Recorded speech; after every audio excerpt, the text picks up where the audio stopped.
رسول صلی اللہ علیہ وسلم کے ساتھ آقا علیہ الصلوۃ والسلام چلتے ہوئے سیدنا علی کو مدینے میں اپنا قائم مقام بنا کر جاتے ہیں. ادھر منافقین کا ٹولہ سیدنا علی کو طعنے دیتا ہے، ان پہ طنز کرتا ہے کہ آپ میدان جہاد سے پیچھے رہنے کے لیے یہاں پر رک گئے ہو. سیدنا علی جن کی زندگی ہی میدان جہاد میں گزری، جو لڑتے ہوئے اللہ کے شیر کی طرح کفار پر جھپٹا کرتے تھے، ان طعنوں کو برداشت نہ کر سکے، اسلحے کو اپنے سینے پہ سجاتے ہیں، رسول کریم صلی اللہ علیہ وسلم کے پاس پہنچتے ہیں اور کہتے ہیں یا رسول اللہ صلی اللہ علیہ وسلم، آج تک ہر میدان کے اندر میں آپ کے ساتھ رہا، ہر میدان کے اندر میں نے مقابلہ کیا، لیکن آج پتہ نہیں کس وجہ سے مجھے آپ کا ساتھی بننے سے محروم رہا، میدان جہاد میں آپ کے ساتھ نہ آیا.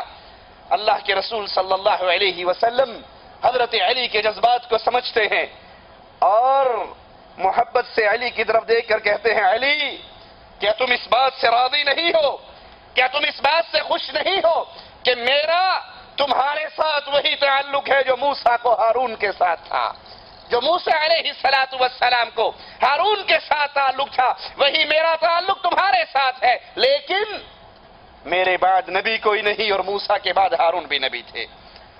سیدنا علی رسول کریم صلی اللہ علیہ وسلم کی یہ بات سن کر خوش ہو جاتے ہیں اور واپس مدینے آ کر نبی کی لگائی ہوئی ڈیوٹی کو پورا کرتے ہیں. یہ تبوک کا سفر ہے، اللہ کے رسول صلی اللہ علیہ وسلم واپس آ رہے اور واپس آ کر سیدنا خالد بن ولید رضی اللہ عنہ وارضاہ کو یمن کی طرف روانہ کرتے ہیں کہ قبیلے کو اسلام کی دعوت دے. سیدنا خالد وہاں پر پہنچتے ہیں لیکن یہ قبیلہ اسلام لانے کے لیے تیار نہیں ہوتا، واپس لوٹ آتے ہیں. رسول کریم صلی اللہ علیہ وسلم سیدنا علی کو روانہ کرتے ہیں اور قبیلہ ہمدان کی طرف ایک خط بھی ان کے ہاتھ میں دیتے ہیں.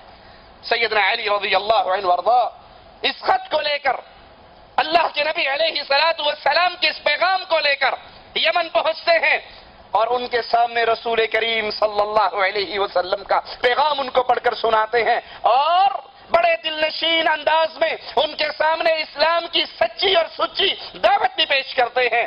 ایک طرف نبی کا خط ہے، ایک طرف علی کا انداز بیاں ہے جن کے بارے میں صحابہ کہا کرتے تھے ہمارے اندر سب سے بہترین قاضی بھی علی ہے اور بہترین خطیب بھی علی ہے رضی اللہ عنہ وارضاہ. کفار کے دل اسلام کے لیے کھل جاتے ہیں اور وہ اسلام کے اندر داخل ہو جاتے ہیں. ہجرت کے 10ویں سال سیدنا علی رضی اللہ عنہ وارضاہ کو قبیلہ مذہج کو اسلام کی دعوت دینے کے لیے یمن کی طرف روانہ کیا گیا. 300 سوار سیدنا علی کے ساتھ ہیں، وہ اس قبیلے میں پہنچتے ہیں، ان کو اسلام کا پیغام دیتے ہیں، لیکن یہ قبیلہ، یہ اہل یمن لڑنے اور مرنے کے لیے تیار ہو جاتے ہیں. سیدنا علی کے ساتھ صرف 300 ہیں. آپ بھی اپنی صفوں کو سیدھا کر لیتے ہیں، اگرچہ تعداد تھوڑی ہے لیکن یہ نبی کریم صلی اللہ علیہ وسلم کے صحابہ، یہ آپ کے ساتھی، یہ آپ کے تربیت یافتہ جن کی نظریں تعداد پر نہیں ہوا کرتی، اللہ کی مدد پر ہوا کرتی. زبردست جنگ ہوتی ہے اور وہ کفار شکست کھاتے ہیں. ان کے قبیلے کا سردار سیدنا علی کے پاس آتا ہے اور آ کر مسلمان ہوتا ہے اور قبیلے کے کچھ اور لوگ بھی مسلمان ہوتے ہیں. رسول کریم صلی اللہ علیہ وسلم سیدنا علی کو 3 ماہ کے لیے اسی علاقے میں قاضی مقرر کرتے ہیں اور سیدنا علی یہاں پر رہ کر اپنے قول سے، اپنے فعل سے ان لوگوں کو اسلام کی دعوت دیتے ہیں. اسی سال سیدنا علی رسول کریم صلی اللہ علیہ وسلم کے ساتھ حج کرنے کی سعادت مندی بھی پاتے ہیں اور اللہ کے رسول صلی اللہ علیہ وسلم سیدنا علی کو قربانی کے اونٹوں کا گوشت تقسیم کرنے کی ذمہ داری دیتے ہیں. اور یہ رسول کریم صلی اللہ علیہ وسلم کا پہلا اور آخری حج ہے. یہ حجۃ الوداع ہے. اس سے واپسی پر آقا علیہ الصلوۃ والسلام بیمار ہوئے اور ہجرت کے 11ویں سال اس دنیا سے رخصت ہو گئے. سیدنا علی نے دوسرے صحابہ کے ساتھ مل کر آپ کو غسل دیا اور پھر اسامہ بن زید، عبد الرحمن بن عوف اور فضل بن عباس کے ساتھ مل کر رسول کریم صلی اللہ علیہ وسلم کو قبر میں اتارا۔ نبی کی وفات کے بعد مسلمان ابو بکر صدیق رضی اللہ عنہ وارضا کے ہاتھ پر اکٹھے ہو جاتے ہیں، بیعت کر لیتے ہیں، ان کو اپنا خلیفہ چن لیتے ہیں، اور ابو بکر سیدنا علی سے بڑی محبت کرتے ہیں، خلافت کے معاملات میں ان سے مشورے کرتے ہیں۔ اسی لیے جب سیدنا علی سے سوال ہوا تھا ان کی خلافت پر بیٹھنے کے بعد کہ ابو بکر و عمر و عثمان کے دور میں اتنے فتنے نہیں تھے جتنے آپ کے دور میں ہیں، اس کی کیا وجہ ہے؟ تو آپ نے کہا تھا ابو بکر عمر عثمان کا مشیر میں تھا، ان کو مشورے میں دیا کرتا تھا، مجھے مشورے تم دیتے ہو، میرے مشیر تم ہو۔ ان کا مشیر میں تھا۔ سیدنا ابو بکر اپنے خلافت کے معاملات میں سیدنا علی سے مشورہ لیتے، اور رسول کریم صلی اللہ علیہ وسلم کی وفات کے 6 ماہ بعد فاطمہ رضی اللہ تعالی عنہا بھی فوت ہو جاتی ہیں۔ سیدنا علی کے لیے یہ دوسرا بڑا صدمہ، آقا علیہ السلام کی وفات اور پھر آپ کی لخت جگر کی وفات۔